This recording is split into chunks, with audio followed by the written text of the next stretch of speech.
rather crack open the book short. Just 1 minute or two, maybe 3, but not more than 3. The question we're dealing with is the Bible hard to understand? And we have put forth the proposition, no way. So, last week we dealt with the issue which related to methodology, a method to do away with the madness, and this is part 2. We looked at the difference between deductive reasoning and inductive reasoning, and determined that the inductive logical method is the most appropriate for a written document. That is, you move from the beginning to the end and let the author tell you what he's trying to tell you. Within that inductive logic method, there are 2 components. I hope you've been able to identify these and can do them from memory. First one, hermeneutics.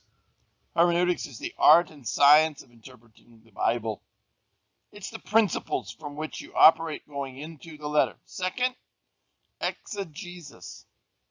That's the rules to bring the meaning of the text as it was intended by the original author, and I add to the original reader. That's what exegesis is. Grammar rules, meanings of words, all kinds of more technical things, but things that are readily available to understand by all members trying to get the information from the document. A point to be made. Exegesis is not the same as eisegesis. Both of these Greek words look similar, as you can see, but eisegesis is unfortunately what a lot of people do. And the interpreter makes the scripture say what he wants it to say. And that is terrible. That is a terrible way to go about looking at the book that gives us the directions for eternity. Because human beings, we always want to take the easy way out. So the difference between exegesis and eisegesis is that the interpreter makes the scriptures say what God wanted it to say. And we know that by following the rules, whether we like them or not. The eisegesis person is the person who says, let me look at this from the perspective of the 21st century or the 18th century or from my culture, and that's the way I'm going to interpret it. That is the wrong way to do it. Unfortunately, it's done way too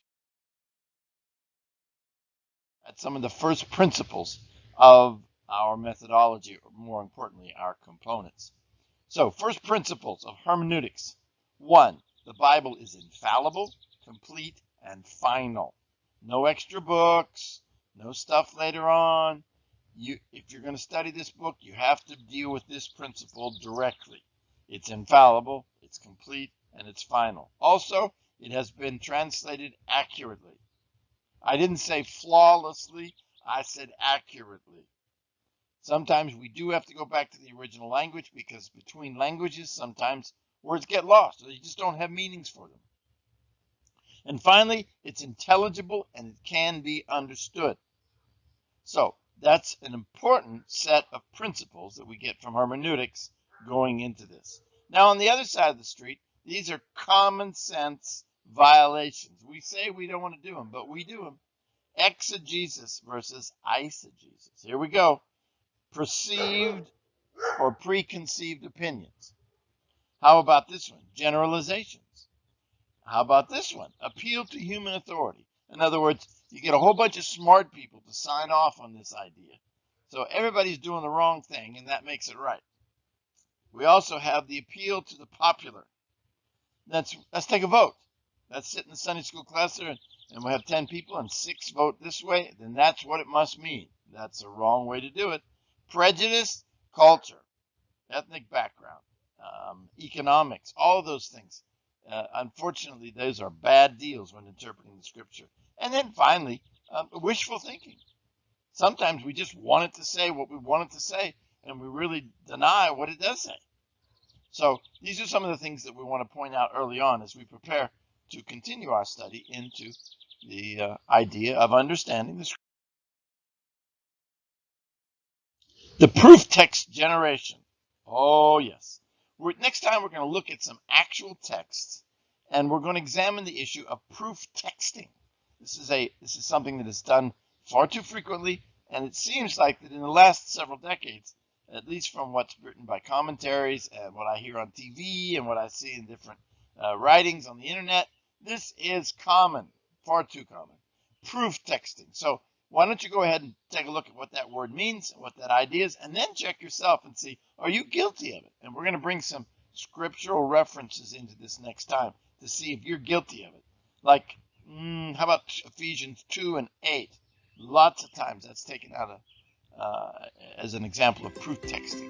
And there are others. And we're going to look at several of them to prove our point. So we've got our logical methodology. We also have two of the components, hermeneutics and exegesis.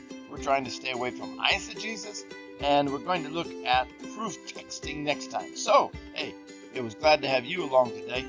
And this is Mr. B signing off from another episode of Crack Open the Book.